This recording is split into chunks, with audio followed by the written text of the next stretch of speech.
Welcome to the Jaron Jarvis channel. I am Jaron Jarvis. Today, I would like to introduce to you, Chernobyl's secret. One of the most fascinating events in history, by far, was the Chernobyl disaster. The nuclear power plant that exploded, killing 31 immediately and thousands after the effects of radiation took their toll, is located between the city of Pripyat and Chernobyl in the Ukraine.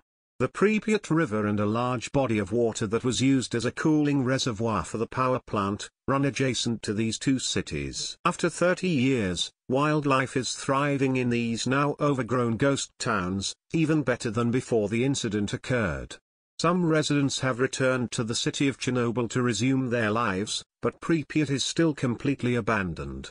I wanted to know why. I'm a bit of a disaster enthusiast, as morbid as that sounds. One of my favorite hobbies is visiting sites such as Hiroshima, Nagasaki, 3 Mile Island, Bhopal. I've toured as close as I can to Fukushima and have seen the Darvaza gas crater or the gates of hell with my own eyes. I've even gone as far as Auschwitz is in Poland. There's something humbling about seeing a man-made disaster in person. Seeing how destructive and uncontrollable the human race truly is. There was only one place left on my bucket list. I wanted to see where one of, if not the worst, nuclear disaster happened.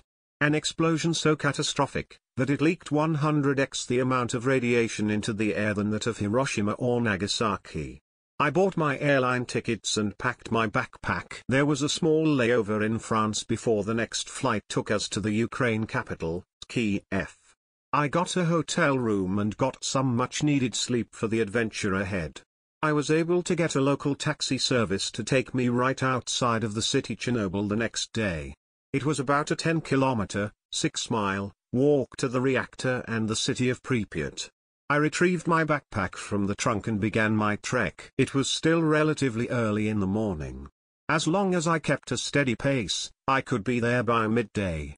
Easier said than done with an enormous backpack slowing you down. What should have been a 2 maybe 3-hour hike, escalated into a 5-hour haul. I must have passed the nuclear plant, as I was first met by these large, white, apartment-like buildings. Pripyat was home to over 40,000 workers and their families before the nuclear blast forced an emergency evacuation of all its citizens. In the matter of a few days, it was abandoned, never to see another resident. I ventured into the city, taking in the silence and perilous views. It was pure bliss. I passed the infamous Ferris wheel and the remnants of a once lively carnival. Tall buildings paint the perimeter of the city and vehicles lay untouched throughout the streets. Everything has been overtaken by plant life. Nature has truly thrived since humans left this area. Deer, bison, wolves, cows, and birds appear in abundance. Even though these animals are doing well, they are still affected by the radiation and it's best to steer clear of them.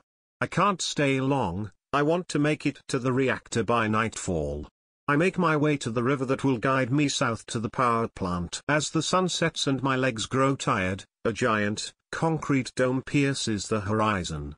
I read that a 500-feet structure was built in late 2017 to help contain the radioactive waste for the next century or so. This must be it. I made it. I found a small clearing a good distance away from the reactor to set up camp. My life revolved around these activities, but I wasn't stupid. In case the local police or military patrol the area, I wanted to stay fairly hidden. I know I could get in a lot of trouble for trespassing in such a dangerous area. After the tent was set up, I crawled inside, and was immediately greeted by sleep. I was awoken by the quiet tap of rain on the tent.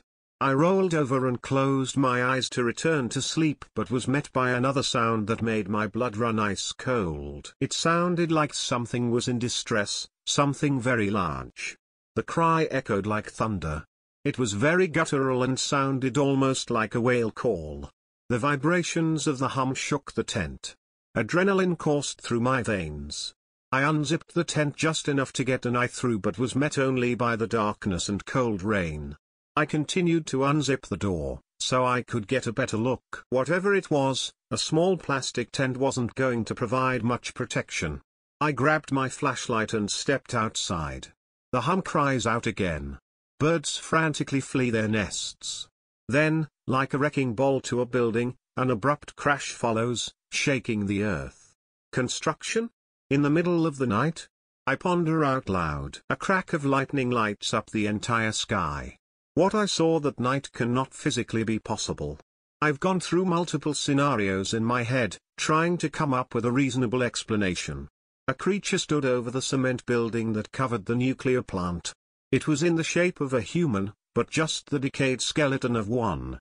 The building was 500 feet tall, that's about 166 yards. This thing lingered over it, slamming its closed, rotted fists into it. Its jaw slowly cracks open as another booming hum rattles the trees.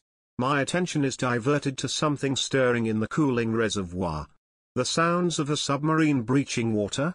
I wait for another flash of lightning, so I can see through the thick, black of night. I'm splashed by water as an arm the size of the Statue of Liberty reaches into the sky and slams on the ground outside the reservoir. Another creature emerges from the water's depths, this one screaming an ear-piercing howl like that of a banshee. Much different than the other ones.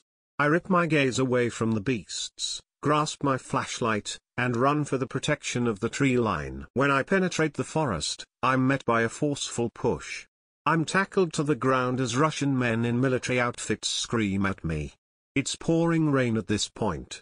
I try to explain I can't understand them, but before I can even move my mouth, the cold butt of a rifle strikes my face and I lose consciousness.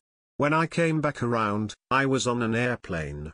I rubbed my forehead where the rifle struck, but nothing was there, just the faint remnants of a headache. The plane landed in France and as my backpack came down the conveyor belt, I noticed nothing was amiss. My tent, flashlight, and sleeping bag were all in their respective places. Radiation sickness would take much longer than a day to make me that sick. Whatever I saw that night, was real. I don't know if it's military weapon testing, or the military protecting whatever is in that reactor, but now I know why the citizens of Pripyat never returned home.